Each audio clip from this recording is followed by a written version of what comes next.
2024. We're going to do my WWE Raw review, Raw after Mania, April 21st, 2025. Well, that was interesting. This was a very good show. This might have been Raw after Mania. After a letdown that WrestleMania was, after that god awful main event, that shittiness, this happened the best Raw after Mania in years. There were three big things on the show. Now, I just want to say thank you for watching. Thank you for all the support. Hit that like button. Leave a comment. Please subscribe to my channel. Let me know in the comments what you guys think about the channel. What you guys think about Raw. Let's see if we can get to 100 likes. My video is sponsored by Fightful Pro Wrestling, Salawat Sound Dog, JD from New York, Lee Salcedo, Shanti, and the other favorite podcasters. Um, we got a lot to talk about on this show.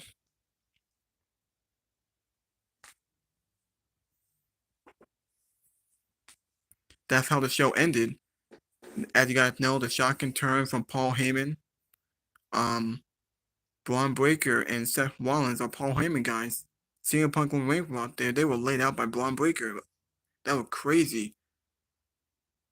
So CM Punk and Reigns are baby faces. Braun Breaker. That was a big shock. We actually saw that teaser last year when Paul Heyman shook Braun Breaker's hand when he was called up to the main roster when he went to SmackDown. They actually teased it. Braun Breaker, Paul Heyman guy. Seth Rollins with Paul Heyman. Now it's Reigns and Punk. That was crazy. That would end the show. That was a great ending, a great shocking ending right there. Randy Orton target John Cena. Let's see what Denise has to say about this. Boxes can be beautiful. What if they were made from recycled materials?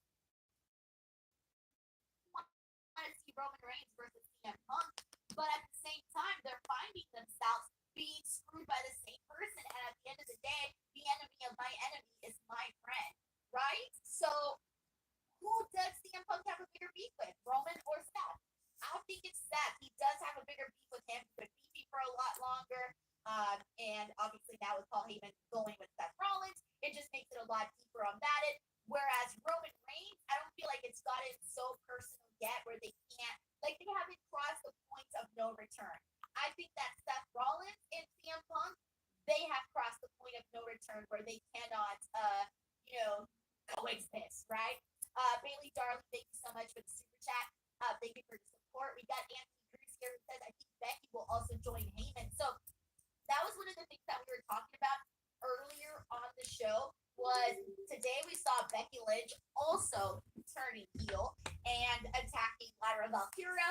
And so I feel like one of the things I had said about that when people started throwing out the idea is I didn't hate it. And the reason I didn't hate it is because we don't get that often in the sense that we don't often get an actual married couple, an actual husband and wife that are, teaming up together, right? That they're part of a stable, they're part of a group. Like, it's been a while. It's been a while. Usually we have these thrown together relationships. Obviously, the most recent one that comes to mind is Liv and Dominic and Rhea, but we don't often get like a husband and wife, right? And so I would love to see that with Seth and Becky. And there has been, everyone knows they're married, and like everyone knows. I don't think it would take away from Becky. I don't think it would take away from Seth. If anything, I think it might add a whole. It would feel fresh and different to have them a part of the same group. But I don't fully know for sure if that's something that they want to do or are interested in doing, but I do think it's a really good way to really truly shake things up and bring something different to the table. Anthony Cruz, thank you so much. We got Anthony Giuliano. Anthony, good to see you. He says, hey, Denise, how did you like Raw? Better than night 2 of WrestleMania. I saw you at the Hall of Fame on TV. Oh, shit, did I come out? No one told me. I legitimately did not see anyone tell me that. Man, I cannot believe what we got here. That's how the show ended. Now, this is what we got on the Mania. Now, that was the press conference already showed that. This might have been the best Raw Mania in years. At least we got something. John Cena, the John Cena 7 was very good. We're going to go through it. It was 16 minutes. John Cena came out, crowd cheered. They chant "Thank you, Cena." Um, Now John Cena said he had like 36 dates, but he had now 26 dates of appearances that he will show. John Cena said he's gonna retire with the title. Once those dates go, once the number hits 0, he's gonna be gone. He's gonna retire the WWE Championship. He's gonna retire that title, and he's gonna be gone. Now Randy Orton, Watson, and RKO now clearly was setting up the match for Backlash in St. Louis, because it's in Randy's hometown. That's your main event for Backlash. It was a very good segment. Now Cody Rhodes is not on the show. He's on SmackDown. We'll see where the Cody Rhodes factor in the plans. Liv Morgan and Raquel Rodriguez proclaimed the WWE Tag Team titles after losing last night. They won them back, and then Becky Lynch viciously attacked Lyra Valkyria and shocking. It was actually shocking. Now the reason why they made the decision because Lyra is the Women's Intercontinental Champion. She needs a feud and a program to really elevate her and her title reign because she's been an afterthought. If she having to be tag team champion while the IC champion could make her title reign forgettable and afterthought. No reason to have her in a tag division, have her in a single division, having a feud with the biggest star Becky Lynch, someone who's over and what's beloved. Now this is the second time that she turned heel, but this time this is under Triple H. Last time she turned heel, it was under Vince, and it was awful. It was forced. It wasn't believable. It was a Vince decision. It was cringe. It was shit. But to a point where Vince left, Triple H came back. That point, he turned a baby face, made it so beloved. But now under Triple H, maybe this heel turn will be a lot better. Gonna get Lyra over. Hope she defends the title and she has a maybe decent title reign. So maybe Becky was the one who attacked Bayley, not Roxanne, because it looked like they dropped the whole Roxanne Bayley feud. I think Becky took out Bayley. I think hope she brings it up next week. Becky took out Bayley, and that's why she got in the match. They won the tag team title. Lyra took the pinfall, by the way, as the champion. That's why Becky got upset and she turned on her. So they're going to feud for the Women's Intercontinental title. It's a big feud for Lyra to get her over, because her and Becky have history from NXT. We got the return of Rusev. Rusev returned to lay weight to Alpha Academy. Rusev got a big pop. Crowd chanted Rusev Day. They loved it. Been 5 years since we've seen Rusev after AEW. He won AEW flop. Tony Khan didn't know how to book him. I feel bad for Otis and Akira Tozawa, but they're not my jobbers. Rusev came out. He's over. He came out to his AEW theme. Not his old theme from WWE. His AEW theme. And it was a great return. I'm curious how it can be booked. Is it going to be in the mid-card or the world title? We'll see what happens. It was a great return. We saw Stephanie Valkyrie made a Raw debut. She challenged Io Sky to a match. It was champion versus champion with no title on the line. The match ended. It was pretty good, but the match ended in DQ. Julia and Roxanne Perez caused a DQ. They attacked the champion, and Rhea Ripley came out. She fended them off, and then she stared down Io Sky. So Rhea's still in the title picture. Bianca's on SmackDown, so she's gonna go back to probably continue her feud with Naomi and Jade. Rhea's on Raw. She's gonna stay there and go after Io.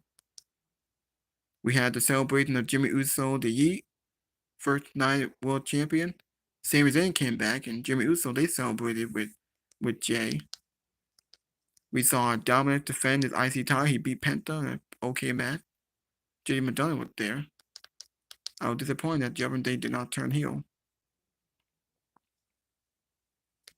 We also got Gunther. He attacked Pat McAfee and attacked Michael Cole. Google still tracks you in incognito mode. Use DuckDuckGo, a real private browser.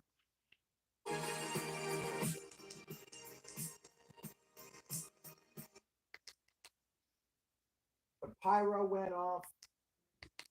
I agree with a lot of people. This is the best Raw After Mania that they've done in years. It's been years now since we had a Raw After Mania like this. Because usually they all been shit because Vince killed Raw After Mania. Last year wasn't bad, but wasn't that good. It was okay, it wasn't that good. No, I wasn't struck by But this year was great. person or like lightning bolt or anything. As sunny day here in Northern California. We have a question.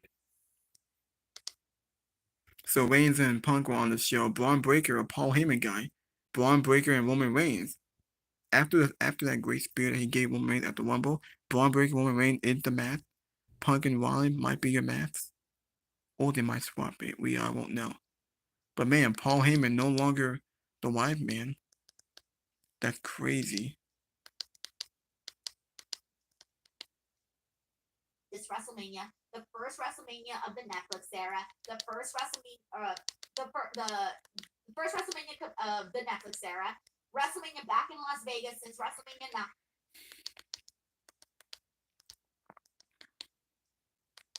I'm looking forward to see what happened. Paul Heyman's new dangerous alliance. I always knew. I think I predicted that. Paul Heyman and Braun Breaker. Like I said, they teased it last year when Paul Heyman shook his hand when he came to SmackDown. That's a great talent. Braun Breaker needs something. After losing the IC title, he needs something. Braun Breaker and Roman Reigns. I hope that lasts longer. Paul Heyman been the wife man for 5 years for Roman Reigns. He was the advocate for CM Punk for over a year, and he betrayed them both, aligned with Seth Rollins. I don't think Seth needs it, but Braun Breaker needs something. I'm looking forward to it. Man, that was crazy.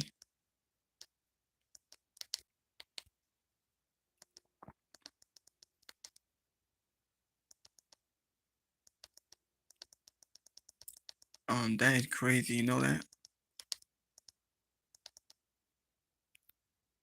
I'm surprised Finn Balor didn't turn on him. When we gonna have them turn on Dominic? Hope they do something with Judgment Day. Best War After Mania in years. I agree. War After Mania was very, very good. I'm trying to get to this main event segment or something. Trying to get to the Paul Heyman segment.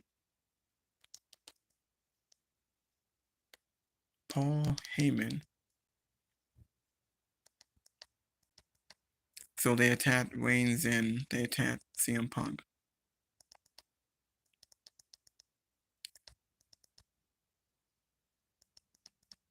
Wait, Paul Heyman had entered? Oh wait, I'm sorry, that was the Hall of Fame. This happened the best War After Mania. It's the best in years, maybe 10 years, because I think this is the best War After Mania in like 10 years. So 2015 was also great.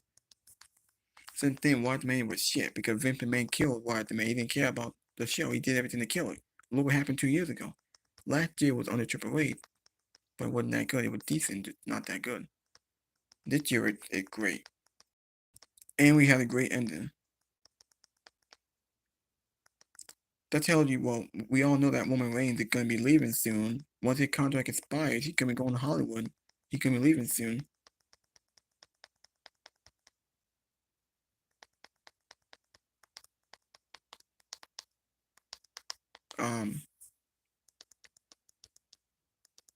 It won't get to the ending for some reason. I don't know why. I guess I gotta wait for something. Nuts.com is a smacking utopia. With supply relationships from all over the world. Versus Pat McAfee. That's what I'm thinking too. We see Pat McAfee wrestle. I'm surprised that Shanti's not like doing it. That was where Dolph Ziggler cashed in. So we've had some Raws where we've had some cash-ins, but this, that's another question I have for you. Some of these Raws after Manias, maybe in recent memories that have been really good, usually include a cash-in. So let me throw another question at you. What's the best Raw after Mania that doesn't have a cash-in? Maybe 2015. In 10 years. 10 years ago, I thought that was a great Raw After Mania, just based on the excitement from the crowd, the energy, the debut, and what we got on there. 2016 would that? It made no sense. Wasn't really that good. 2017, 2018 wasn't that good. 2019 was garbage.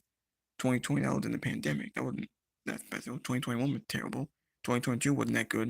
2022 was shit because of Vince. 2024 was decent. Well, wasn't that good. Nothing really happened inside The Rock and Cody.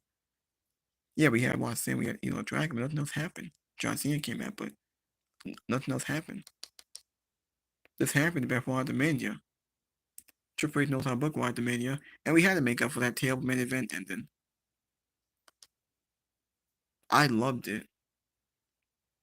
Paul Heyman with Seth Rollins and Braun Breaker. Reigns and Punk laid out. With the 5, he says Cody joins Seth and Braun for Evolution 2.0. Okay, nope. Final Boss, thank you so much for the 99 cents. The new faction name should be The Regime.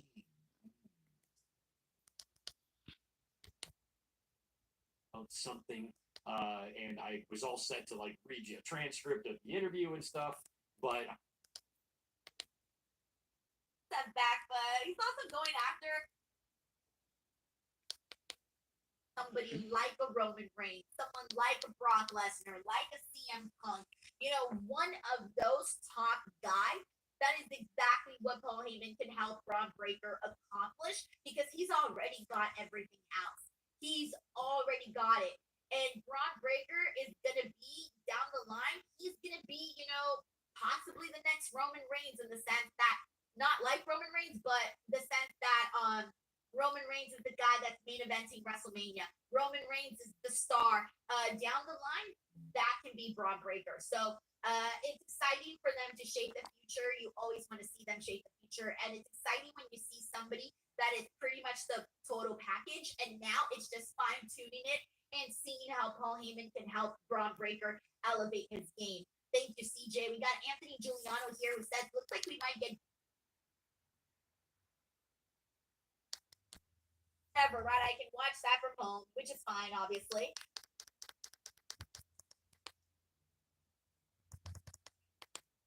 Mania in a long time. More things happened on the show than during the entire weekend. If only Mania was this exciting. Yeah, I always go back to WrestleMania 39, Raw after Mania, as one of the worst ones. And I remember, so when I used to go to WrestleMania, I used to always make sure, when I used to go fly to like New Orleans or Dallas or wherever the hell I was going for WrestleMania, I would always make sure to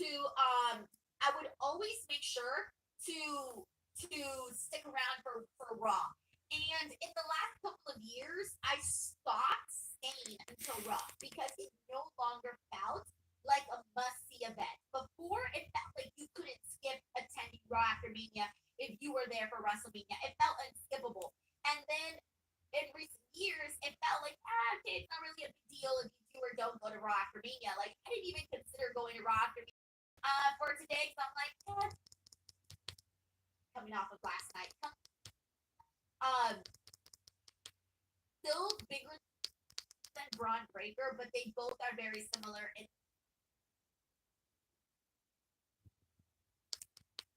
been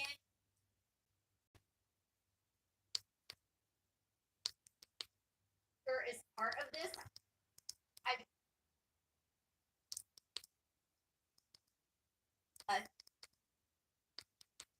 WrestleMania Night 1, as you guys know, I had said this on my review show. I did not care for it. I didn't really feel that like Paul Heyman should have gone with Seth Rollins, and I was not digging it. I can honestly tell you, I was not digging it. But now that Braun Breaker is a part of it, it gives me a reason to like care about it as a group, as a faction, as setting up what's next future of WWE, like setting up Braun Breaker.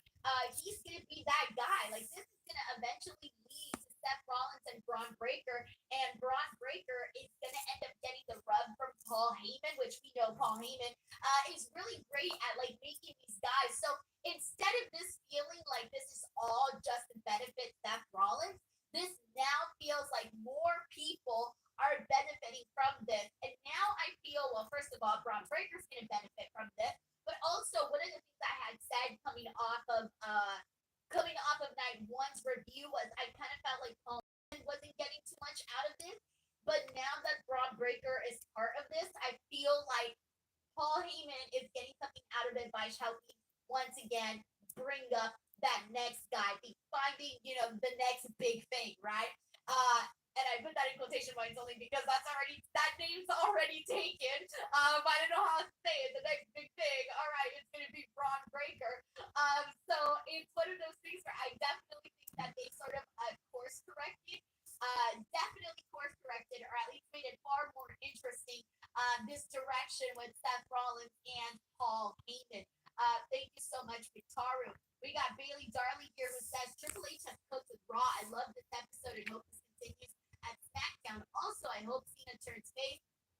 facing this new faction. So I think okay, so at some point John Cena is gonna go back to being a babyface. We know that he's not gonna end his career being a heel. At least I can't imagine that he would. So we know that's gonna happen. However, I'm really truly not expecting that babyface turn for John Cena back until after SummerSlam.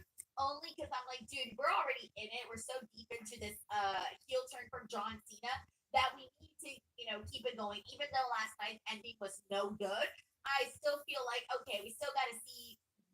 I want to feel at the end of this that John Cena turning heel was worth it. Right now, I don't feel like him turning heel was worth it, but down the line, once we get to the end of it, once we get the entire, actual story with John, I do want to feel like it was worth it in the shit. Okay, fourth, CM Punk and Roman Reigns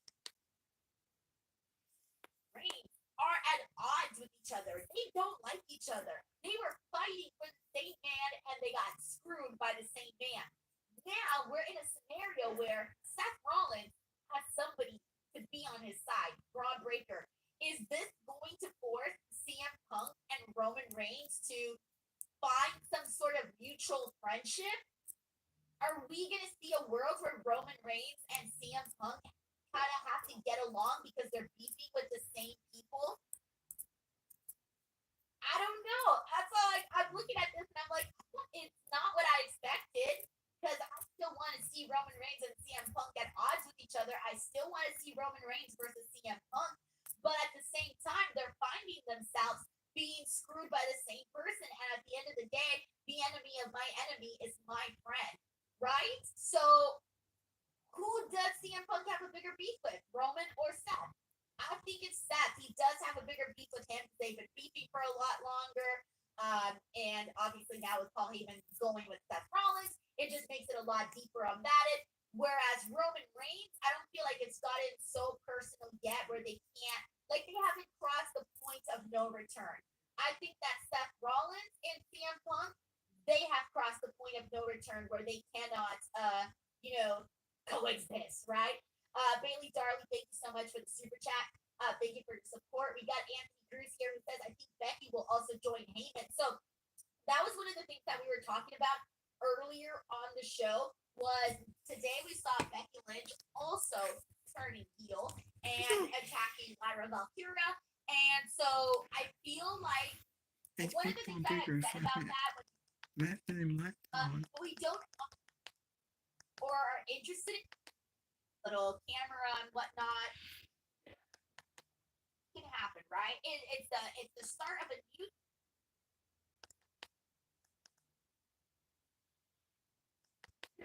It just didn't go with experience and time and all of that. Braun is a great wrestler. Braun is very entertaining. He's got the look. He's got intensity. He's got everything you need from a guy that you want as a main eventer. So Braun, the only thing that he wasn't, really known for is being a promo guy, right? Like that's not really Braun's thing. And I remember when he was on NXT, the fans started to turn on him because they weren't really vibing with his personality. So I think down the line,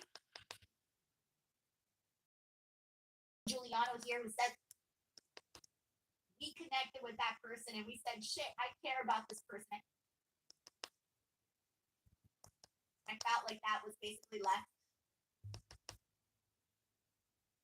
The only reason, like even going into it, I'm like, dude, they're gonna put the titles back on Liv and Raquel because the only thing that is, I think, more interesting is seeing Becky and Lyra feud. Like Becky and Lyra as a team, it's fun, it's cute, but it's not who Becky Lynch is, right? Becky Lynch is a main event player. You want to see her in one-on-one feuds, not in this cute little tag team. Sure, it's adorable, and we love Lyra, we love Becky together, cute, but what's missing was she wasn't connecting with the crowd as much. And I think that this feud with Becky will help Lyra connect a whole lot more. Thank you so much, CJ. We got Bailey Darley here who says, I was talking about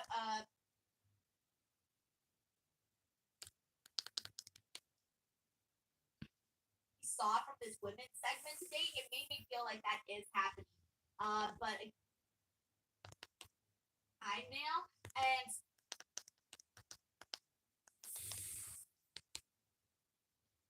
Disney Plus, Hulu, and Max together for $16.99 a month.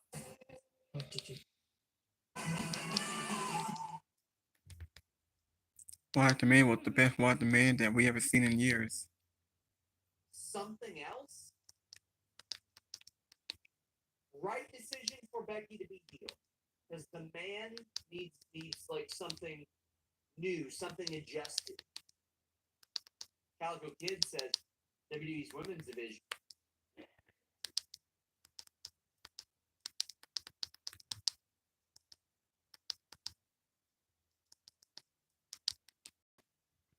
Here in San Diego, we'll be talking about that.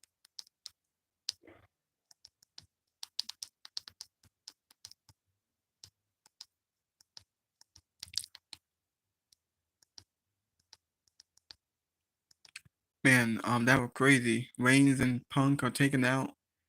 Rollins and Braun Breaker. We might be looking at a tag team match. I think we have to. I think we will get a tag team match, maybe a Backlash. If Reigns can wrestle a Backlash over Saudi Arabia. These are matches that we might get. Are we gonna do Punk and Rollins again, even though we got it like so many times?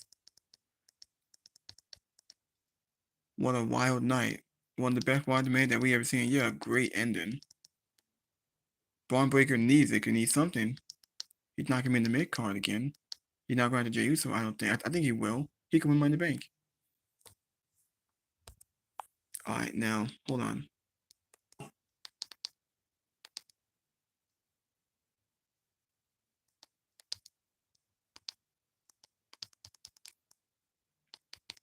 Hold on.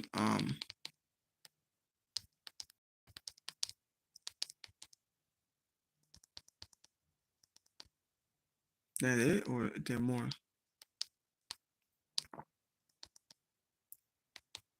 See what Solomon had to say. Hold on.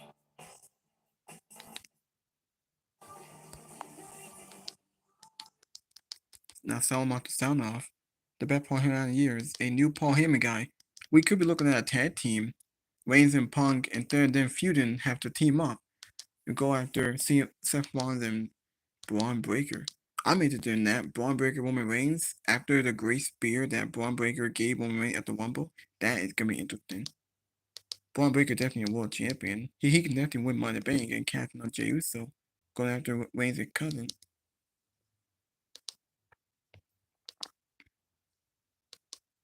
After 5 years of Paul Heyman being the special counsel to the tribal chief, after being the best friend for CM Punk. Because Braun Breaker has a great future. Braun Breaker's not great on the mic, he's very great in the ring. A Paul Heyman guy, what he needs. I don't think Seth Rollins needs it. I think it's just him getting back at Reigns and Punk. Rollins doesn't need Paul Heyman, but Braun Breaker does.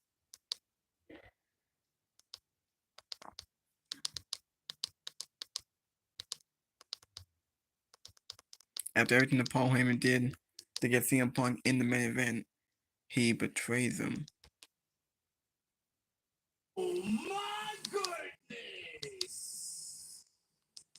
Now, John Cena was on the Pat McAfee show earlier at 12 o'clock. He said he's gonna make the restart over. One of the best shows in years.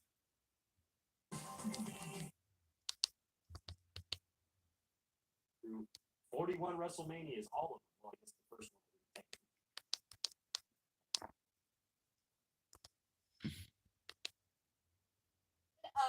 Hasn't started yet, but he's running a little late. But he did tell me that he was running late, so I was informed. So for our post show hasn't started yet, but he's running a little late. But he did tell me that he was running late, so I was informed. So not a problem. Let's see. Let me. Grand American scored an epic WrestleMania victory in a very underwhelming match.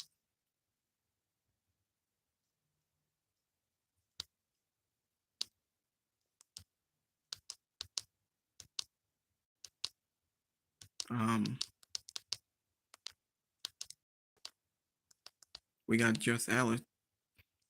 Final destination.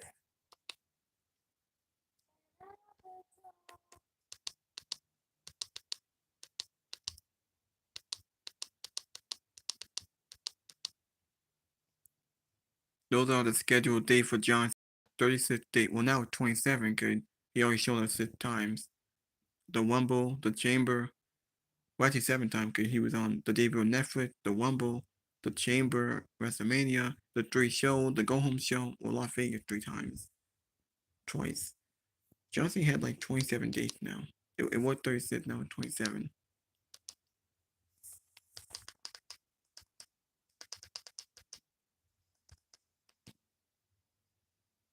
At US Bank, we think the best relationship should feel easy. From dating to getting more serious. But we have seen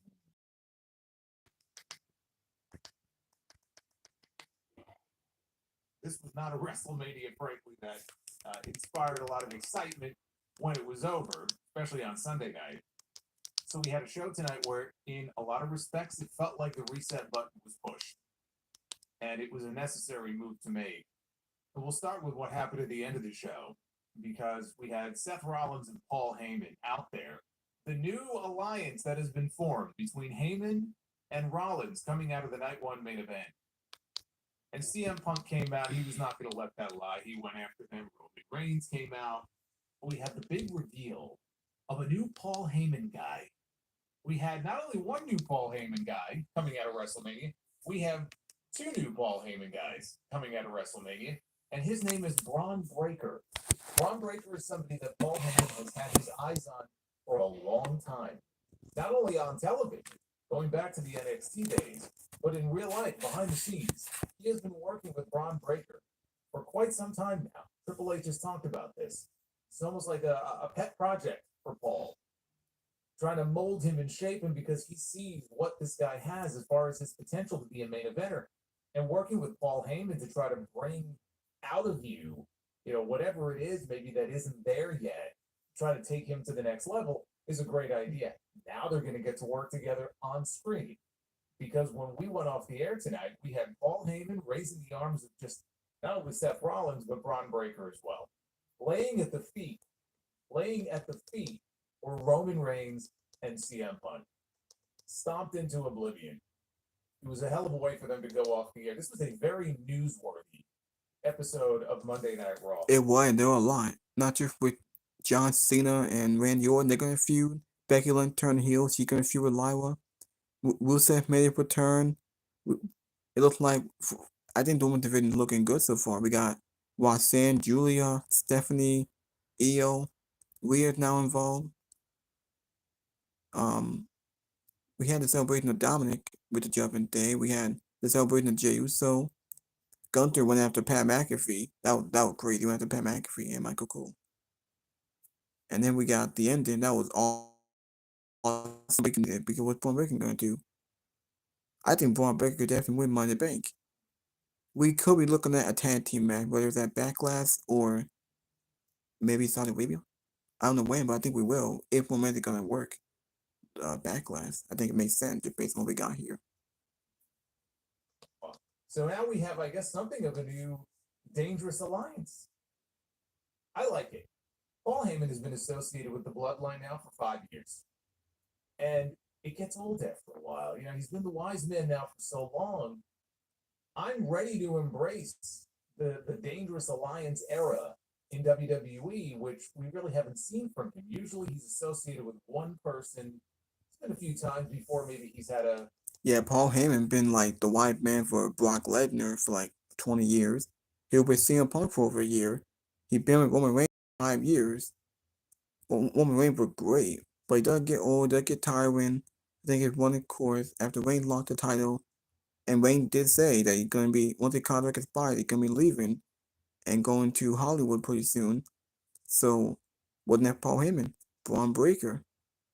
Braun Breaker over, Braun Breaker talented. Braun Breaker needs a mouthpiece. He needs Paul Heyman. He's not great in the microphone, but he's great in the ring.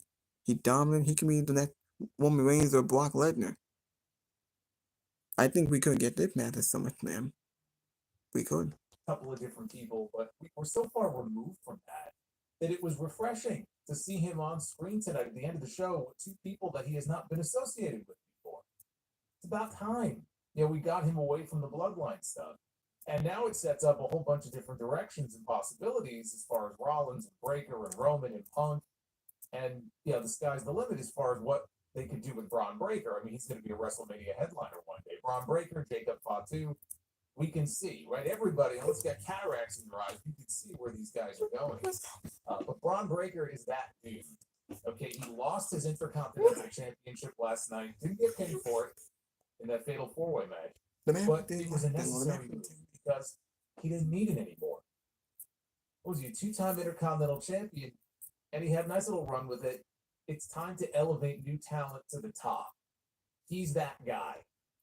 It's time to elevate Braun Breaker to that next level. This is how you do that. So getting that title off him last night was step one. Step two is what we saw tonight at the end of the show. We also have a new WWE champion. In case you missed the main event last night, which I'm sure you did not.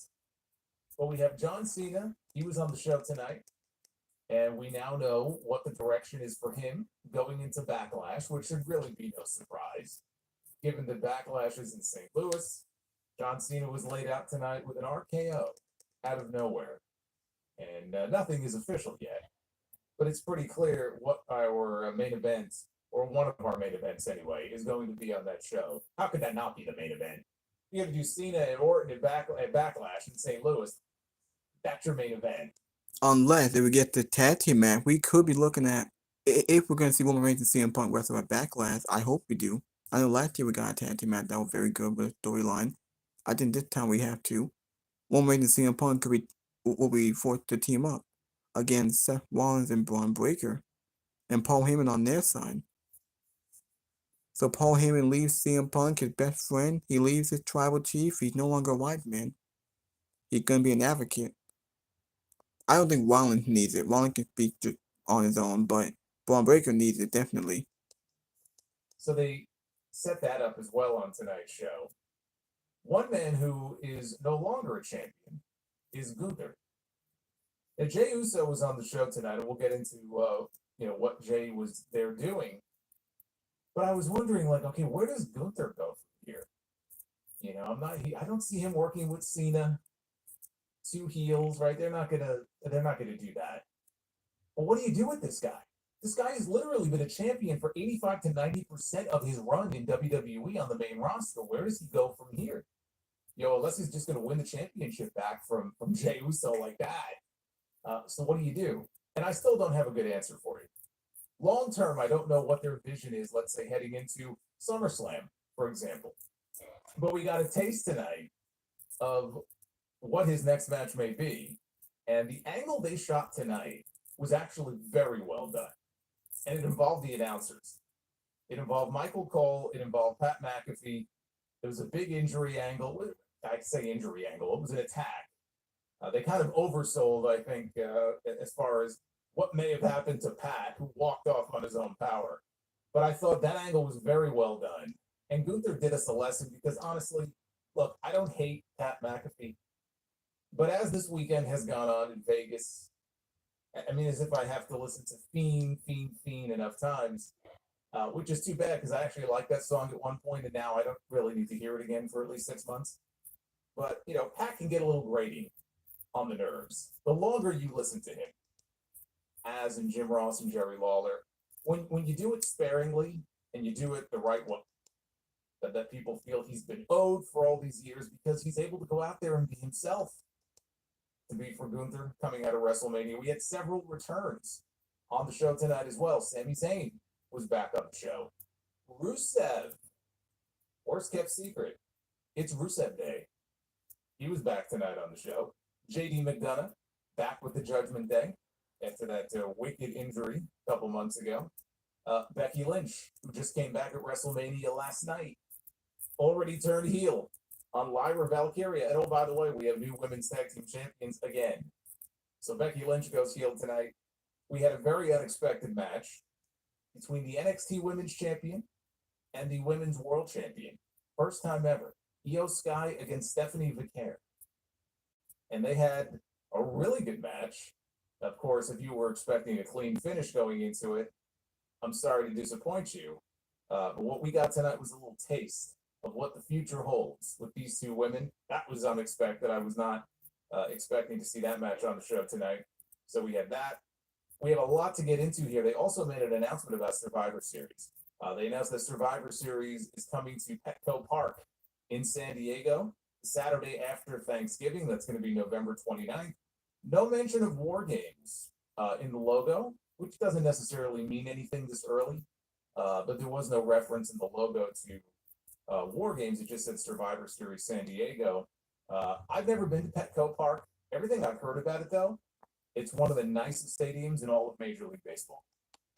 Now, since they didn't mention War Games, now it is too soon. I actually hope that they don't bring back War Games. I think we're overdoing the concept of War Game by having it 2 months, having it too many times in 1 year. We don't need 2 War Games. After what we saw last year in November with multiple injuries in a single War Game, Tonga Loa, Bronson Reed, Jimmy Uso. Yeah, I think it's time we hang up War Games and go back to a traditional 5-on-5 Survivor Series match. We don't need War Games every year because now you're overdoing the concept. Now being overdone and enforced. And the women don't need War Games because the story don't call for it. It didn't call for it. It only made sense with Rhea and Liv. They weren't there. There's no need for War Games. So the women don't need War Games. The men, or I doubt the Judgment Day. I don't know how long that's gonna last, but we don't need War Games. I don't think we need War Games. So I hope we don't have it this year. Because who's gonna be in it? What fast in the in it? Do you think it's gonna be the Bloodline? Again, what? The new Bloodline? We got that already. It's gonna be the Judgment Day? That's gonna be boring and lame. I don't think no one's gonna care anymore. So I don't think we need War Games. So they're doing Survivor Series for the very first time in a stadium. I guess they're trying to elevate Survivor Series in the way that they've done with SummerSlam and the Royal Rumble. Now we wait, I guess, for Survivor Series to go 2 nights as well. You know, at some point it's coming, right? SummerSlam, first time ever. Do we really need Survivor Series to be 2 nights? What is the big deal? Unless they have War Game. If they don't have War Game, what's the big deal about Survivor Series? This summer, 2 nights. 1,000 people live last night. In addition to the 4,300 we had. You're awesome. There's so much of it shooting off. It's like, oh. Google still tracks you in incognito mode. Use DuckDuckGo, a real private browser.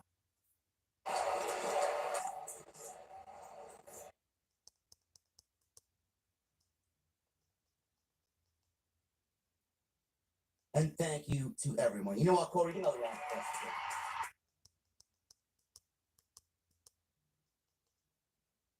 That promo that he did with Sam Roberts, okay? That was no, not another Jon Stewart. Apologizing. I didn't say. I mean, this is maybe the best compliment you've ever given Karrion Kross, considering you thought a compliment last week was you liked him when he was bald. Okay, All right. don't take that back. I still.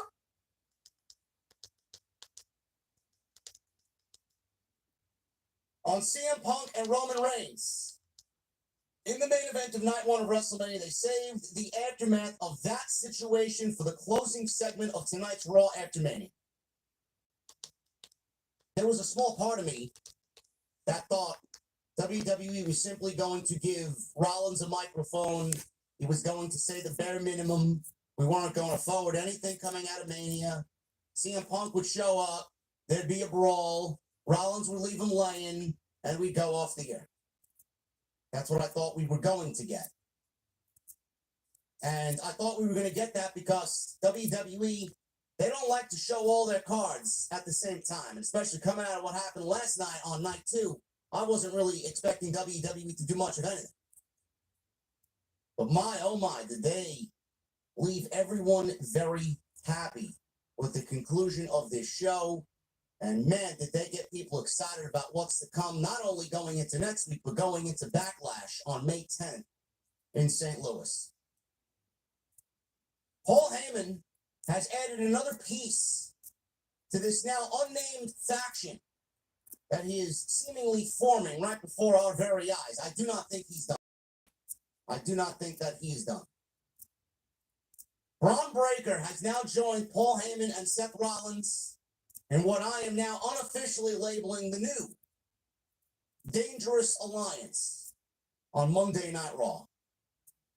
And I absolutely love this. Are they going to be on Raw or are they going to be on SmackDown? For all of the obvious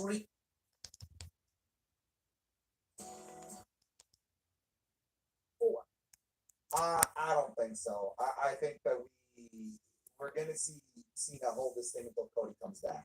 That's what I'm seeing. I guess we could see a world where Randy wins it and then it's Cody Randy.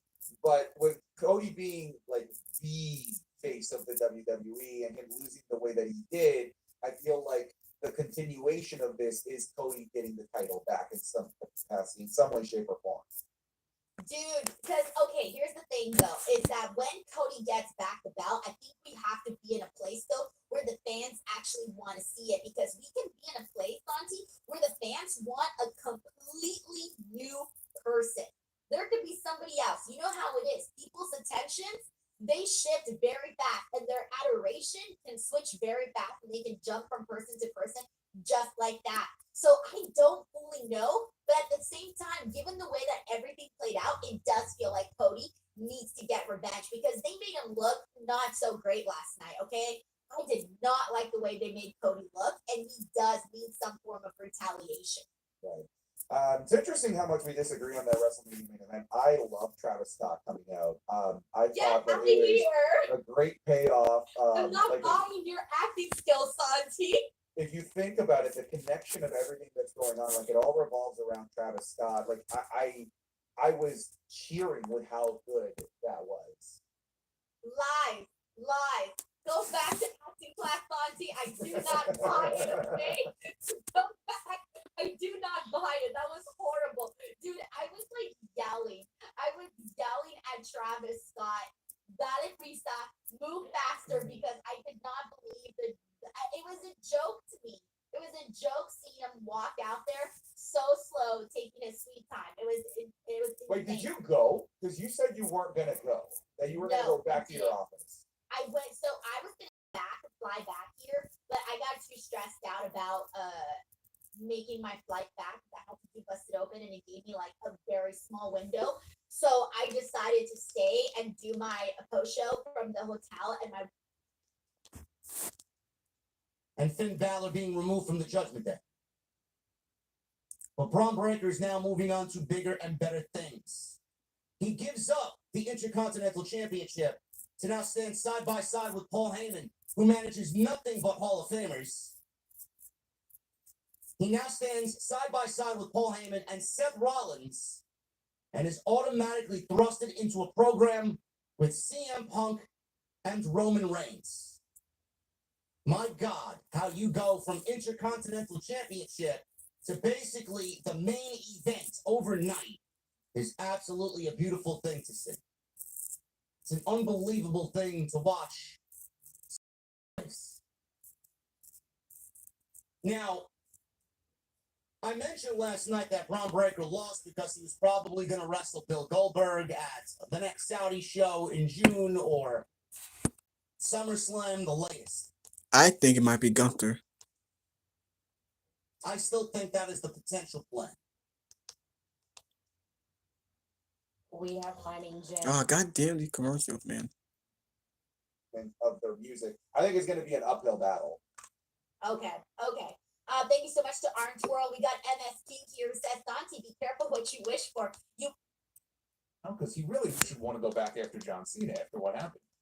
Cena will be occupied, right? At least through Backlash. I don't see any need to see Cody, at least until then. But I'm very curious what the reaction to him will be. When they're out of Las Vegas, a little bit of time has gone by. Do the boos continue? You know, because this was not an issue until this feud popped up with Cena. The crowds were still reacting positively to Cody. Only recently has this become a thing. And, you know, usually he's able to overcome it. If he gets booed in a promo, he'll come back and get the people back on his side. But that will be very interesting to see. Once they get out of Las Vegas and away from this WrestleMania crowd, what is the reaction to him at that point? But here the people booed. He said, "You heartless bastards. You booed him on." And Braun Breaker versus Roman Reigns and CM Punk in a tag team match at Backlash in St. Louis. Sign me the fuck up. That sounds. I love it. I think that will open the show, and then the main event going to be obviously John Cena and Randy Orton. So that those are two big, massive for Backlash, and you're gonna need it. Get the man. Cause I don't want to wait till. I'm not sure if we have a Saudi show, do we? Cause we do have Backlash. We got Saturday night main event. I think is on May 25th. So we got two pay-per-views in like 1 month. I hope that's what we're doing. Fantastic. And then you got Randy Orton and John Cena. That's a potential 1-2 combo right there for a banger pay-per-view. Exactly. That's two pay-per-views. But Braun Breaker, Paul Heyman is a partnership that I think a lot of people wanted. It continues the story with Punk and Rollins. It continues the story with Rollins and Reigns. And who is now also on the radar for Paul Heyman, because you know it is not over yet. Is he going to add somebody else? Is he going to add someone from NXT? And Roman Reigns, that was a potential for WrestleMania, and McIntyre joining that group would fit in like a glove, honestly. Some people are already making assumptions that Paul Heyman is building a team for Rock. And I don't want to mention The Rock. We'll talk about The Rock tonight. I don't want to mention Rock being back on television because the more we talk about it, the only way we end up is feeling upset. So I don't even want to mention that, but I'm going to mention it here right now. Is he building a team for what is to eventually come down the line if The Rock wants to come back to television? Is John Cena going to align with Seth Rollins? We don't know. Because I know Punk made mentions of John Cena. I know Punk made mentions of The Rock. This could all be leading to something at Survivor Series. We don't know. I wonder how these worlds are going to intertwine. But I think this is a great start. With Braun Breaker, Seth Rollins. Braun Breaker is going to be a massive piece to the WWE's future. And him aligned with Paul Heyman is one of the most perfect pairings you could possibly ask for. Yes, we have to do something with Braun Breaker. Braun Breaker will be in the main event scene. I'm booking him to win Money in the Bank after. I can see him captain on Jey Uso. Well, it's not gonna be John Cena. It will be Jey Uso. I'll be okay with that. Jey Uso not gonna have a long title reign. So I'm very much looking forward to that. We'll get into what happened, how this transpired tonight. I love this. And like I said in the intro. Oh, Horrible shipping costs. what if I Talk about that. Randy Orton. He's thrown his name into the pool of talent that wants to work with John Cena this year in his retirement year, and it's happening as soon as May 10th in St. Louis for the WWE Championship. Randy Orton was the first name after WrestleMania to go and challenge John Cena. All it took was one RKO. And that is presumably your main event for May 10th, Backlash in St. Louis. I have no problem with that. I really don't. I think everybody also anticipated that. I think a lot of people really were waiting on that to happen. Don't fully buy into the idea that he buys into it. There is still, to me, an element of it that feels very forced. But this is the direction they chose to go with it. You know, there's some stuff that he'll get really great heat for, and he's doing a good job with it. I'm still not, again, fully sold on the entire thing, but the whole idea of him being the last real champion, beat me for this because otherwise I'm leaving with it. This is the belt that Bruno held. I mean, it's not a bad story to tell. You know, now we just wait and see when do they actually take the title? Do they have him go all the way to the end of the year? You know, do they take it off of him at SummerSlam, which I think would probably be the time to do it. You want to leave some time there at the end for him to swing back the other way.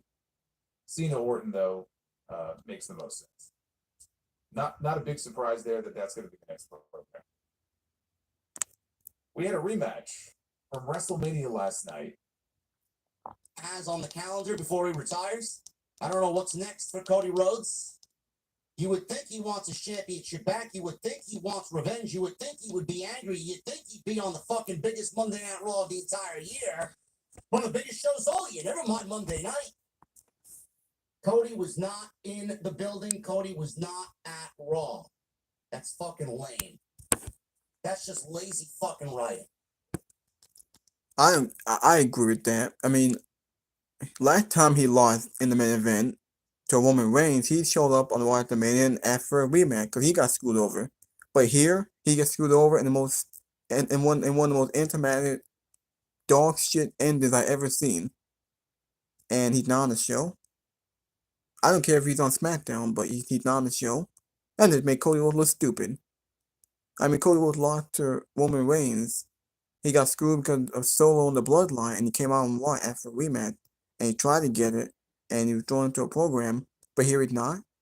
I think this is worse because it was a shit match, and the shit ended. Travis Scott coming out there was fucking awful. The landing was lame. It was just garbage. But he's not on here. What's he gonna do on SmackDown? Randy Orton and John Cena, they're gonna feud. What Cody Rhodes doing? Who's he gonna feud with? McIntyre? Don't tell me you're gonna get added and make it a triple threat match. Because why didn't you show up on one then? I don't know. And I don't want to mention The Rock, but I'm going to mention The Rock. No mention of The Rock from John Cena whatsoever after John Cena won the championship, and I would say presumably became The Rock's champion. Again, not a fucking mention about The Rock. So I have to ask, what was the fucking point of The Rock coming back wanting Cody Rhodes' soul to only have John Cena sell his soul and beat up Cody Rhodes, align with The Rock, not one messing. What was the whole point of that? It's like you wasted our time. The Rock wasting our time. If The Rock wasn't gonna play a factor in the storyline, why have him there? Why have him on TV? The Rock does what he wants. He showed up when he wanted to. Goes away. Now we won't see him for who knows how long. And when he comes back, are you gonna care? Because I know I won't. I feel cheated. And what happened when he comes back? Are you gonna acknowledge that John Cena? Oh, he sold his soul. He's my champion. What's he gonna do now? I think more people are upset about The Rock not showing up, and more people are upset at Dwayne than anything else. A lot of people are placing blame on The Rock. Yeah, because The Rock, he fucked up WrestleMania. He fucked up that main event. He fucked up that whole storyline and that whole bill. That's why it was lackluster. No explanation of why John Cena sold his soul to The Rock. Why he did what he did. Why? The Rock should have got involved in that match. Not Travis Scott. The Rock should have screwed Cody Rhodes. They should have been building Rock and Cody. But The Rock himself, he does what he wants. He doesn't care about the business. From what happened last night. We'll talk about that. I got my conspiracies. Man. I tell you, I sat at this desk all day just kind of absorbing everybody's feeling about what happened on Sunday night. I don't like it. I don't like it whatsoever. You're either in or you're out. You can't sit in the pool with your feet in the pool while everybody else is enjoying the fucking pool and enjoying the fucking beautiful feeling of the water. Assuming that Cody Rhodes is going to have a position in this storyline, because I know Randy had already made his call for number 15 weeks before WrestleMania.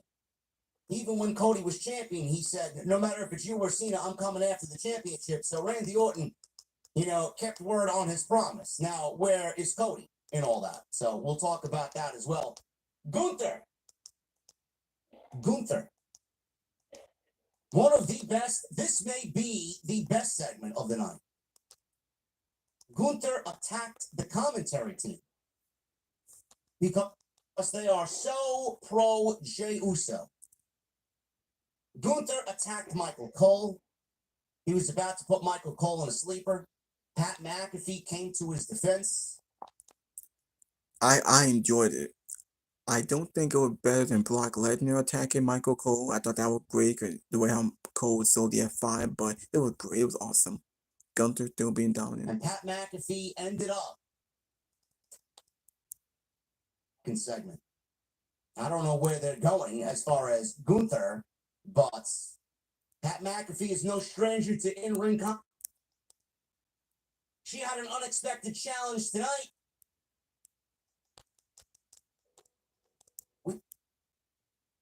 Outlet here who says, also, Denise, do you like Cross anymore this week? I got how many compliments of the promo he did. Complimented it, guys. Just like we've seen Roman Reigns grow each and every single year, that's what we're gonna eventually see with Braun, and we've known this for a while, and now it's finally in the process. It's in the process of happening now. We got RB14, by the way. Thank you so much, Blair. I don't really know what's next. It feels like the whole entire world wants her to turn heel. So I'm almost feeling like they're going to be forced to make that decision. Yeah, listen, like, But I want to give it out. But I think that Liv and Raquel have more of that personality. Cody has been I don't know what the update is on that. I did see that a while. It's that. So, which will be revealed to be Becky? Maybe not, though. Yeah, if they want to go back to Bayley and Roxanne, it would be very easy to see that Roxanne Perez was the one who attacked Bayley. Because it seemed like we were heading in that direction, and then they completely went cold with it. They could heat that back up, and when Bayley comes back, they do Bayley and Roxanne. And that could be the way to introduce Roxanne to the...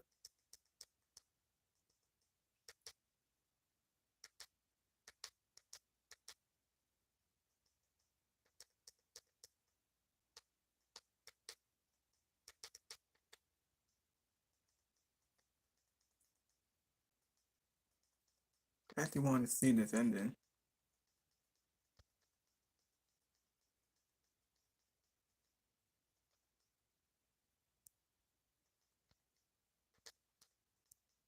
Hold on. Wait, what?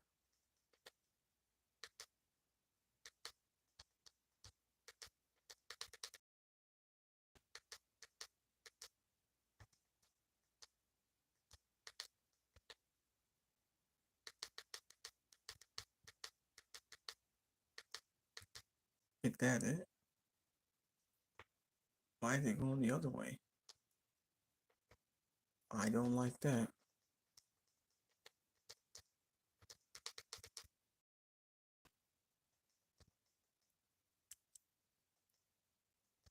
It was a fantastic ending with Braun Breaker and Seth Rollins and Paul Heyman working with them.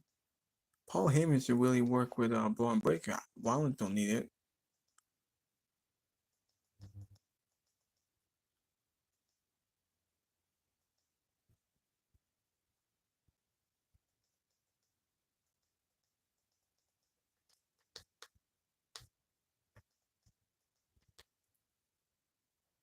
Set.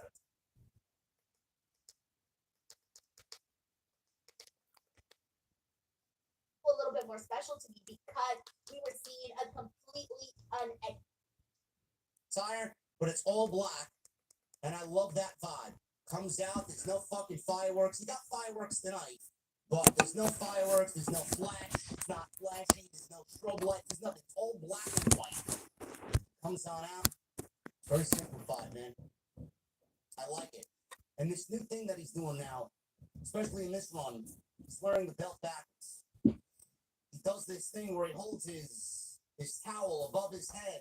Camera is walking behind John Cena, and he's wearing the WWE Championship backwards.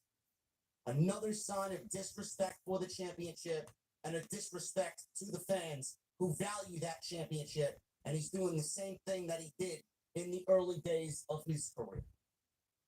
So I like this evil, this dark vibe to John Cena. It's something subtle. It's not too flashy. It's very simple, but it fucking works. I like it. He's out there. He wore the belt backwards. He walks to the ring. We got fireworks galore going off for John Cena tonight. Cole said he broke Ric Flair's record for the most. title reigns of anyone in WWE history. No more graphics as well. It says good to in the chat. No more graphics. It's just lettering. Again, very simple, and it works. I love it. So Cena's out there. He leaned out of the ring, and Mark Nash, the new ring announcer on SmackDown, tonight he was on Raw. I think Mark Nash is doing a phenomenal job as ring announcer. He's got a powerful voice. It's very distinct. I like it. He fits in like a glove. He calls Mark Nash into the ring, and he handed him a piece of paper that he pulled out of his pocket. And he wants Mark Nash to read this because the announcement of John Cena tonight was not really up to John Cena's standards. So he handed him a piece of paper, and Mark Nash reads, and I quote, "Forgive me, I have been informed my announcement has been deemed disrespectful. Ladies and gentlemen, the greatest of all time, the never seen 17 gracing Las Vegas with his presence for the final time, the last real champion, John Cena." John Cena is enjoying being a heel.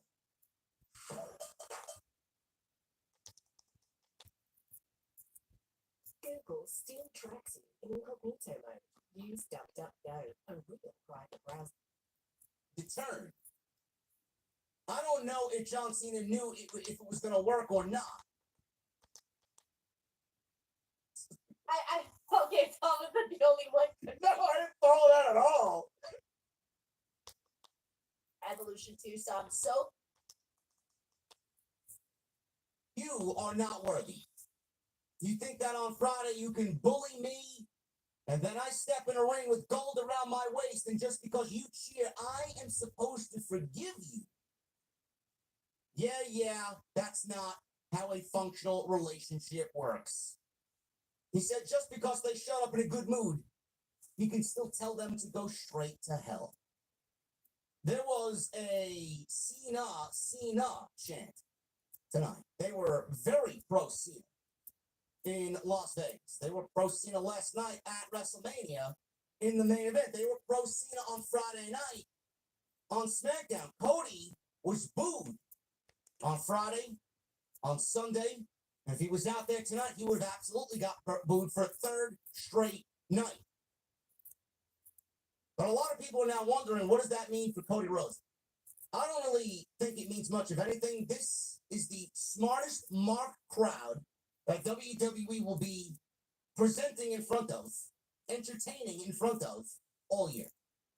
These people are looking for things to instantly pick apart. These people are the smartest marks that attend any WWE show. Exactly. So when they go to Kansas City next week, I think it'll be right back to normal for WWE and Cody Rhodes. Or on Friday, wherever they may be on Friday. I think it'll go right back to normal. I don't think Cody Rhodes is going to be booed like he was in Las Vegas. I mean, I would be shocked if it is going to continue. But this is the same thing that happened in AEW. And he didn't like it. He did everything to battle against it. So I don't know if WWE fans are going to boo Cody Rhodes. I don't think WWE is even going to acknowledge that. I think they'll just keep Cody Rhodes on the straight and narrow and where he needs to be. I do not think personally turning Cody Rhodes heel at all is the right move. So I don't think this is going to be a problem for WWE. But fans in Vegas, they were very pro Cena and not very much pro Cody Rhodes. He said just because they showed up in a good mood, he can still tell them to go. We have over 600 members worldwide. There's a lot on our plate. Was much bigger, the stage was more standing.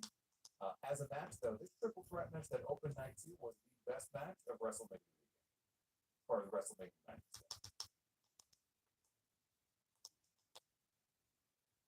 This was weird. I know that it's an easy thing to do because, hey, go destroy Alpha Academy. That's a thing. But, like, at this point, who hasn't destroyed Alpha Academy? It's not a unique way to bring Rusev back to the WWE fold. I'm glad that he's back, but it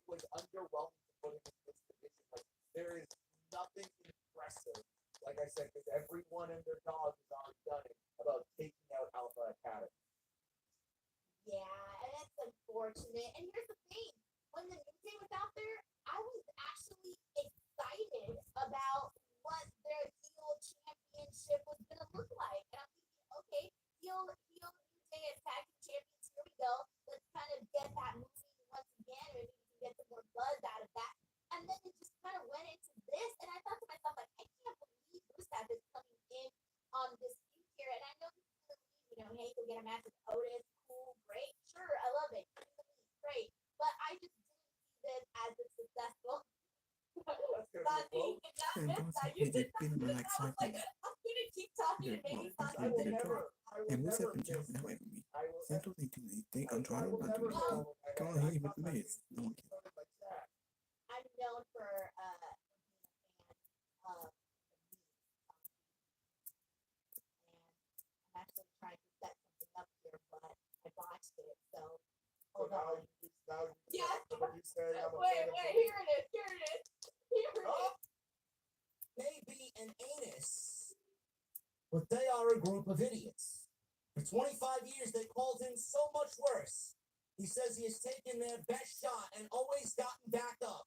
So what makes you think that this crowd will be the crowd that cracks me? Their noses, or their noise, noses, typo, my notes. Their noise, I'm not talking about Triple H's nose. Their noise means nothing to him. He pointed at the big screen that said John Cena on one side, and then 36 dates. The number 36 is written on the other screen. They had the 3-screen setup at the T-Mobile Arena. One screen on the left, one screen on the right, and then a screen in the center. John Cena on one side, 36 dates on the other side. He says at the beginning of the year, he said he'd work 36 dates and then be gone at the end of the year. Time passes. He listed the dates and locations of his appearance so far and ran down all the cities that he's been. He mentioned Las Vegas 3 times. He mentioned Vegas on Friday. Shopping for tires used to be like pulling teeth. That was before I went to TireRack.com. He mentioned Indianapolis at the Royal Rumble. He counted down to 27 dates. He says that's 27 appearances. Not matches, appearances. Fans booed. John Cena then went on to say, you say I can't wrestle. I don't have to. I can just show up and do this. Meaning what he's doing here tonight. He says when the countdown hits 0, the professional wrestling timeline stops cold. He says he is not stupid like them. He says he knows there will be another Raw, and they will decide another champion. But the title held by Bruno Sammartino, Roman Reigns for over 1,000 days, CM Punk, The Game, Triple H, Shawn Michaels, and Stone Cold Steve Austin. That title comes home with me. No mention of The Rock. No mention of Cody. No mention of either one of those guys. He says he's getting to the hard part. Hard part's over with. He's gotten through the hard part, and the rest is a fucking cakewalk. Getting the title is the hardest part. The rest is fucking easy. He says he just has to keep playing them like the puppets that they Those are. are The best chance these are they not had to massive. save 27 days. themselves These are 20% Cody Rhodes. appearances, not massive. Says they booed him Massive on don't Friday, count. cheered him on These are Friday, and then 27 cheered appearances. him on Sunday, and then booed him on Sunday. He said the man John they all Cena put said on his Cena shoulders said that the last match year don't count. because He he said the finished the match story. don't count. That man now disgusts you.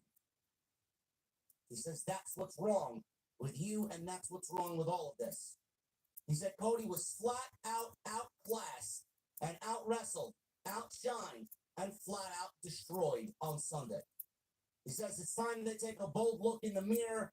He said the truth is there is no one in the WWE with the strength, speed, wisdom, or the ruthless aggression of him. Unlike them, he has a heart. And he said he wanted to do something nice for them. John Cena then told the fans in Las Vegas to take out their cameras because they're going to want to remember this particular moment. He held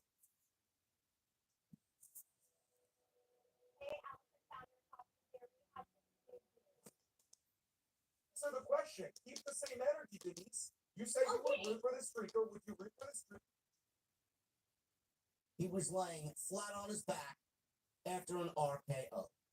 Because Randy Orton showed up, slithered up behind him, and licked his chops, waited for the perfect moment, and delivered an RKO to John Cena to end the segment. He picked up the title, he admired it, he picked up the belt and held it up, and Randy Orton called his shot weeks ago when Cody Rhodes was still the WWE champion. Now that Cody is not the champion, he has his eyes set on John Cena and the WWE Championship. Ruthless aggression. Going right back to that feud that seemed like it was never ending. One of his greatest rivals of all time in Randy Orton. In 2025, the script is flipped. Cena is a heel, Orton is a babyface. When this happened last time, it was reversed. The rumor is now a reality. Randy Orton, St. Louis, he's on the poster. Randy Orton, St. Louis, May 10th, WWE Championship match. Orton versus Cena in the main event. I'm not really giving it too much hope on being a good match after what we got with fucking Cody Rhodes at WrestleMania. The excuses that I heard all day in regards to John Cena, I think people are really losing the plot here. I think people are really trying to convince themselves that this is the right way and that this is what it's supposed to be. And whatever happened on Sunday night was supposed to happen. It was supposed to be that way. Nobody had a problem with John Cena winning the championship. I think the majority of the people polled. I think the majority of the creators who do what I do had either A, wanted Cena to win, predicted Cena to win, or both. John Cena's championship, no matter how you slice it, was the right creative move. For one reason and one reason only. Because that story coming out of the chamber needed the ultimate payoff. You can't have John Cena sell his soul and become The Rock's champion without him winning the championship. He needed to win. Cody's kingdom was built at 40. Cody's kingdom crumbled at 41. That doesn't mean the kingdom can't be rebuilt. I'm assuming he'll get the championship back. It's not the last time Cody Rhodes is going to be a WWE champion, whether you liked him or not. He will hold that championship again. I don't think people had a problem with John Cena being the champion.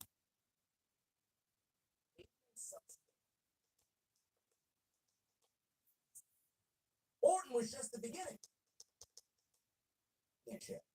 He needed to win. I'm assuming he'll get the championship back. It's not the last. It set up everything to come. We were already given glimpses of what's to come. Orton was just the beginning. Nobody had a problem with Cena winning the belt. Everybody had a problem with the way Cena won the championship. It may not be the worst WrestleMania main event of all time, but if you say it is, I'm not going to argue with you because it was pretty fucking bad. It was awful. The match itself was fucking a disaster. Cody Rhodes is so much better than what was depicted on Sunday night. People made excuses. Oh, well, that's the way Cena works as a heel, JD, from New York 206. That's great. Oh, he's working a heel style, JD. He's working a methodical style, JD, from NY 206. That's right. Don't work a methodical style somewhere else. I don't want to hear methodical and John Cena in the same fucking sentence. Give me a break. Cody is so much better depicted than what we got on Sunday night. John Cena is not a good pro wrestler in 2025. Go back to what he did with Austin Theory. That match fucking blew. Yeah, that match sucked. That match sucked, and it had a lame finish. It did nothing for Austin Theory. It was awful. And now we got him 2 years older in a ring with Cody Rhodes. And the match still fucking bomb. Exactly. Cody Rhodes went from the greatest WrestleMania match with Roman Reigns to the worst WrestleMania main event with John Cena. How is that possible? We had a great main event last year with him and Roman in that moment, but he won the worst main event I've ever seen. John Cena winning the championship was always the way to go. It was how we got him to get there. They failed. I don't give a fuck about Travis Scott. I don't give a shit how many downloads he has. I don't care how popular he is. I don't give a fuck. The only thing that I realize about Travis Scott is that he's responsible for fucking many deaths at a fucking festival that happened years ago. What was done then? So you trot this guy out on television, he smokes weed, he stands next to The Rock, he gets involved with Cody Rhodes, and now everybody thinks he should be a part and a fixture in this storyline. Nobody gives a fuck about Travis Scott. This is pro wrestling at the end of the day. This is your main event of the biggest professional wrestling event of the entire year, and Travis Scott is out there fucking helping John Cena win the WWE Championship. So now you put it in the record books for John Cena winning number 17. How? Travis Scott. Travis Scott. That's in the record books now. You can't unchange that. That's why people were upset. I can go back and fucking recount everything that happened from the chamber, even before the chamber, when Rock came out on TV and asked Cody to sell his soul. I could go back and I could fucking recount everything that happened and easily tell you none of that needed to happen. I could have sat here last night and said, why didn't John Cena turn heel at WrestleMania? Why did it have to happen at the chamber? If The Rock was never going to show up on television, leading up to WrestleMania and then not even bother to show up at WrestleMania. Why did it need to happen the way that it did? Why couldn't we have gotten what we got at the chamber? Why couldn't we have gotten that last night? I can go back and say all that, talk about all that. It does me no good. There is no fucking way that Travis Scott was the best plan of action to that main event of WrestleMania. And then people trying to convince themselves that this is right. Oh, John Cena says he was going to ruin wrestling. It's all part of the vision. It's all part of the plan. Motherfucker, let me tell you something, man. You ain't as smart as me when it comes to this. This is why you don't have a fucking podcast. All these geeks, all these fucking faceless trolls on social media. Oh, but John Cena said he was going to ruin wrestling, JD, for that one. He just did what he said he was going to do. There's a good thing there's a difference between saying what you're going to do as a heel and terrible writing. There's a difference between John Cena the heel and bad writing. John Cena can be a heel and his excuse, I'm sorry. This is why I vehemently said, if Dwayne doesn't want to show up, then I'm going to need Dwayne to sit this one out for the foreseeable future. Don't even bother showing up. We haven't seen you since the chamber, and this is the way things are transpiring now. No mention of The Rock. Rock is not there, hasn't shown up since March 1st. We haven't seen The Rock all WrestleMania season. I don't even think he was in Vegas. Yet they got fucking t-shirts with his likeness on it, saying The Rock has finally come back to Las Vegas. Where?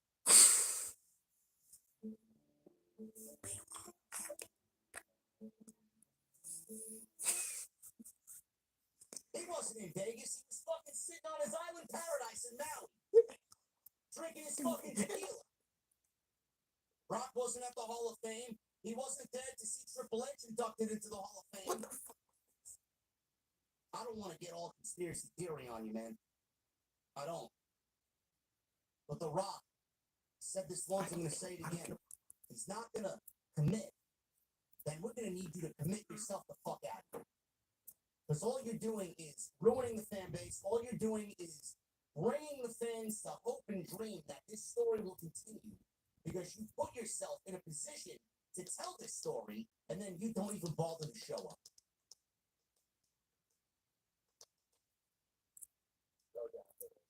I want to see Pat McAfee get chopped. That's all I know. That's all. WrestleMania history. How much political garbage is happening backstage that this was the best that you got? Because I said it last night, there is no possible way that you can convince me that Triple H and his team thought that that was the best ending to WrestleMania and that was the best way for Cody Rhodes to lose his championship. Was that an order given to them by Dwayne? Or are they that fucking bad at what they do? Did they wait for Dwayne? Was the idea of Dwayne in play? Did he say he was going to show up only to not show up? Is Dwayne fucking with WWE creative? Is there a problem between Triple H and The Rock? Triple H gave a speech. The Rock was a part of Triple H's career more so than anybody. You know who was not mentioned in Triple H's Hall of Fame speech? Dwayne Johnson. Dwayne Johnson. He mentioned Mick Foley, he mentioned Steve Austin, he mentioned William Regal, he mentioned fucking Undertaker, he mentioned Vince McMahon, of all fucking people, but not Dwayne Johnson. Why? Is there more than meets the eye here? You know, I've heard every narrative under the sun in regards to John Cena winning the championship. Where's The Rock? Why isn't he there? Why isn't he on TV? How did he sell his soul? Why did he sell his soul to The Rock? Why isn't there a partnership here? Why is he not on TV when he's finally gotten his champion? And Cody Rhodes. Maybe there's something going on backstage that we have no fucking idea of, and how bad it really is. I do not want to sit here and claim that Triple H is this fucking bad at his job. There are some people that will claim that he is. He's not. I don't know. He's not. The people that say that, they are the biggest tribalists in the community. They don't like Triple H because they serve one master, and that's Tony Khan. Triple H is not that bad at his job. He's not perfect, and he's fucked up. He's fucked up, believe me. His shows have not been, the whole WrestleMania season has not been good. So I agree with them in that sense. Google still tracks you in incognito mode. Use DuckDuckGo, a real private browser. You saw because I tweeted out a link to it earlier. There was a rant that Well, hello.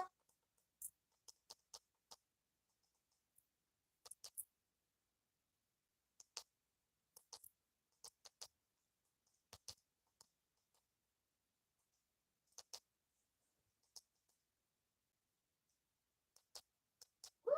The stream's done. Take the opportunity. Take out that long. Think. AJ said, if I had Google VR, that's going to be fun. the attention's on him. All the years he spent becoming a wrestler and training and trying to get over, maybe I should have just. I mean, he probably, maybe his nose was in pain, but it didn't look like.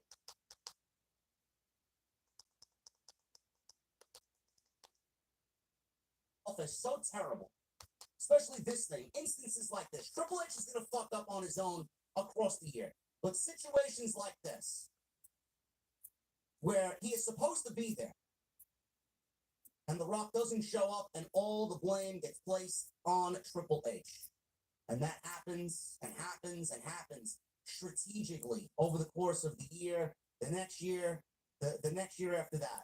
I wonder how we are going to look at the WWE in 26 and 27 and beyond.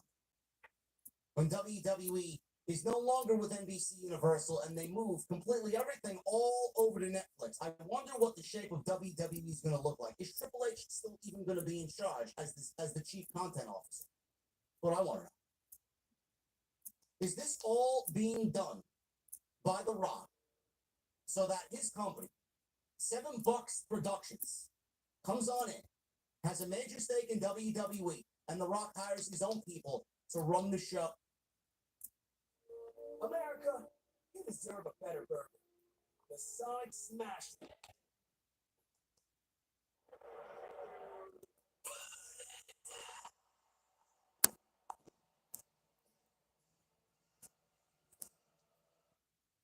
I want to show you all this segment.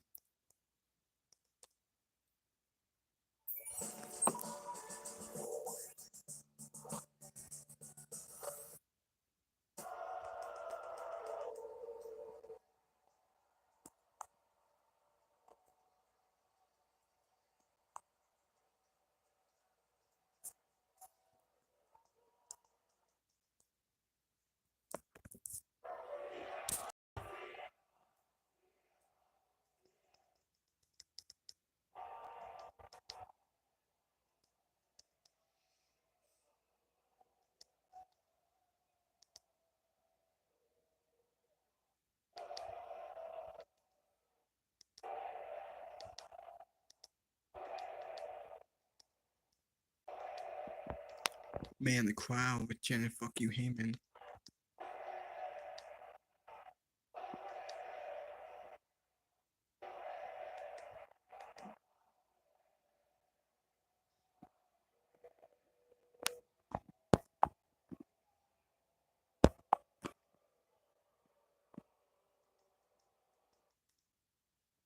I am a visionary.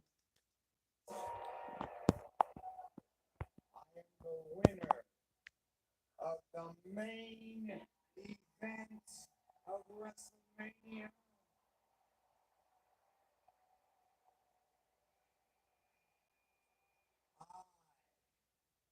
I am.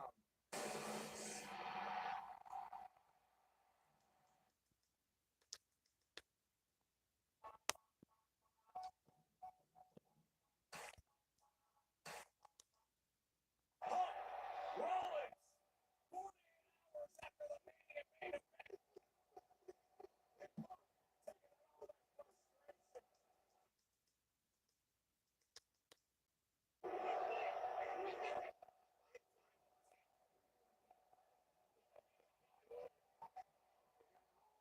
Damn, this is a great, a crazy brawl here in this segment.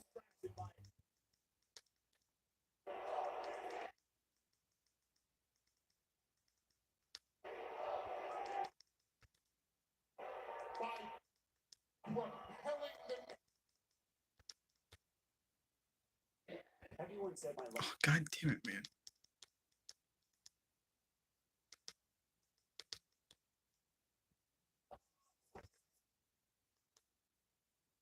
Losing to last week's leftover. Get damn these damn commercials.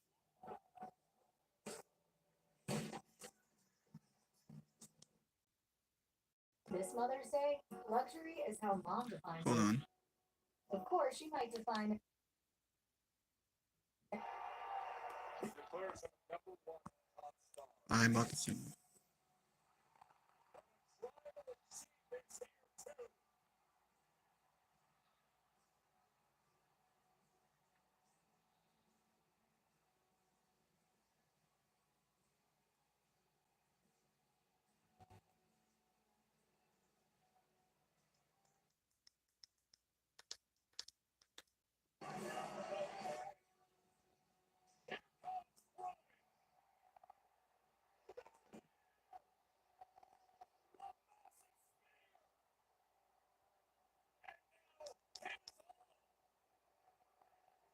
Oh no, Roman Reigns looking at Paul Heyman.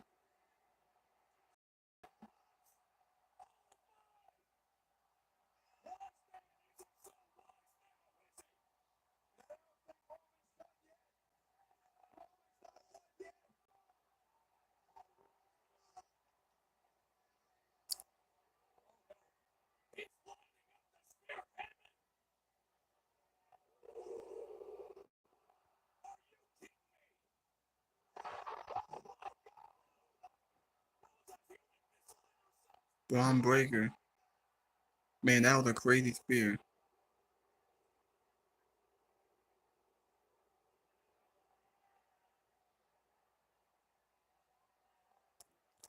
That's a weird line.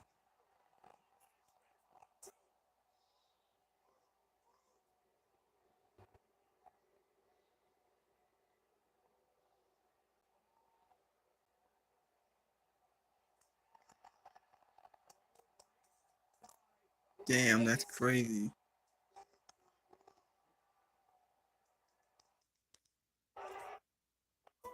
Damn, that's crazy.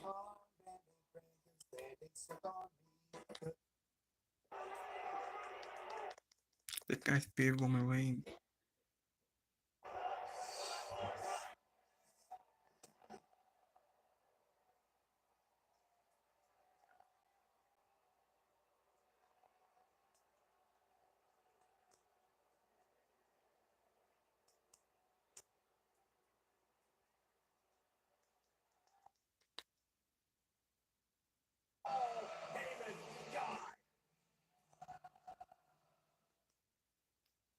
Damn, that was crazy.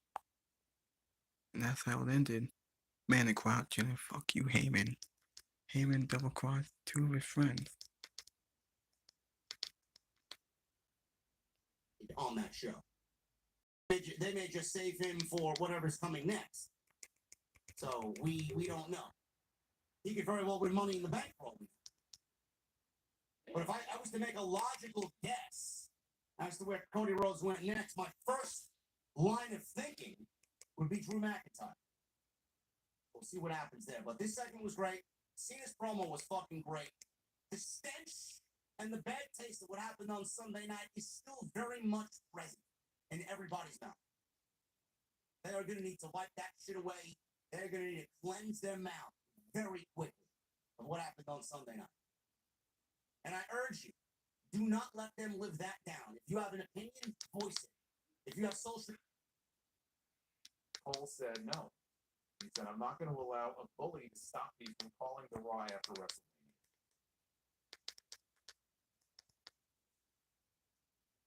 Man, that was a great ending for the show. Punk and Roman Reigns are out. Yeah, I think we are looking at a tag team. We have to. Alright. I think I will end the video. I made this long enough. I want to say thank you for watching. Thank you for all the support. Hit that like button. Leave a comment. Let me know what y'all think about this show. The best War After Mania in years. I think 10 years, I think.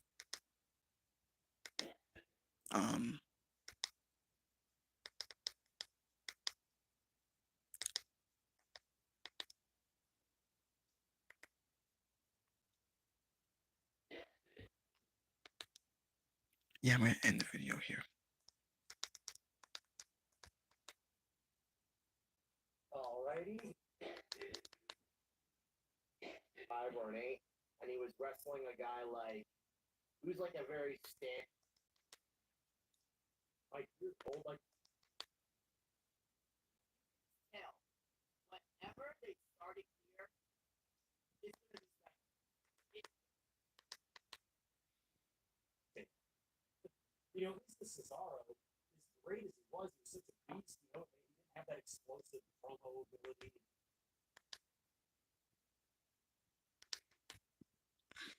Pat McAfee did some matches when he was in NXT.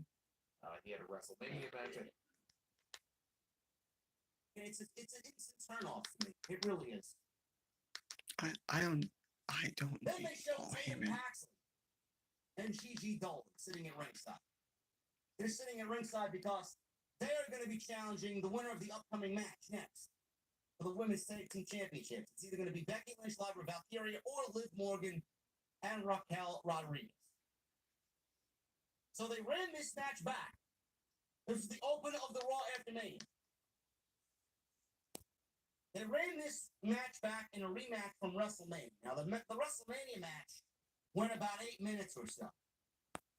And this match was a lot better. They got extra time here. They went about 12 minutes. And I felt like this match was a lot better than what we got at WrestleMania.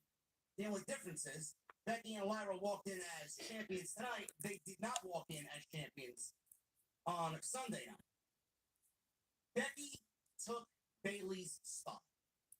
The rumor of Becky Hogan, the speculation, and the bad mouth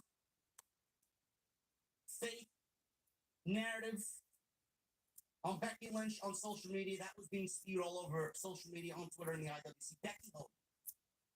She came back and immediately won a championship. She's been out since May of 2024. First show back, WrestleMania, she wins a championship. Becky Hogan. Mercedes Hogan. Everybody who comes back and fucking pushes their political ideas and gets ahead over everybody else. They're immediately so-and-so Hogan. Gotta love it. I don't blame you people for feeling that way. Now, I didn't make a big deal about it last night because at the end of the day, guys, it is the women's tag team titles, and we know how irrelevant they are. The Rock is going to be on Pat McAfee's show tomorrow. Oh, my goodness. Are you fucking kidding me? The Rock is going to be on Pat McAfee's show tomorrow at noon.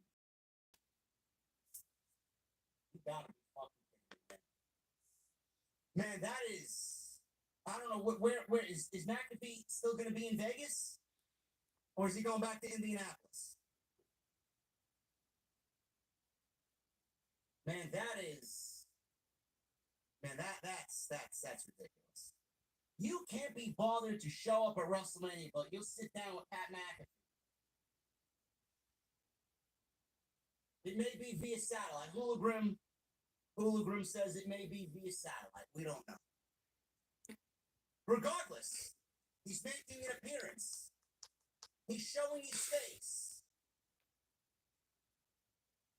They will be in Indy. Okay. I don't know how Pat McAfee's going to do the interview. He got choked out by Gunther tonight. We'll get there a little bit later. But this Women's Tag Team Championship match took place to open the Raw after Mania this year. And like I said, this was a lot better than the WrestleMania match. I don't know why we were getting this again. I'm Christy Nome, the United States Secretary of Homeland Security.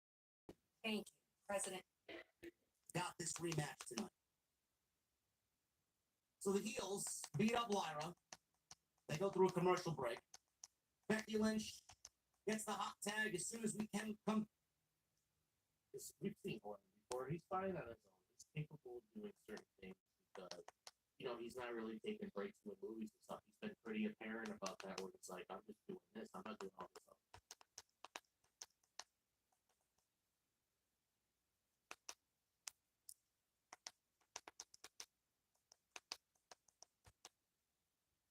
Putting on, there's still trouble in the ranks of this group. I should point out here that Penta, for all of the wins he was wrapped.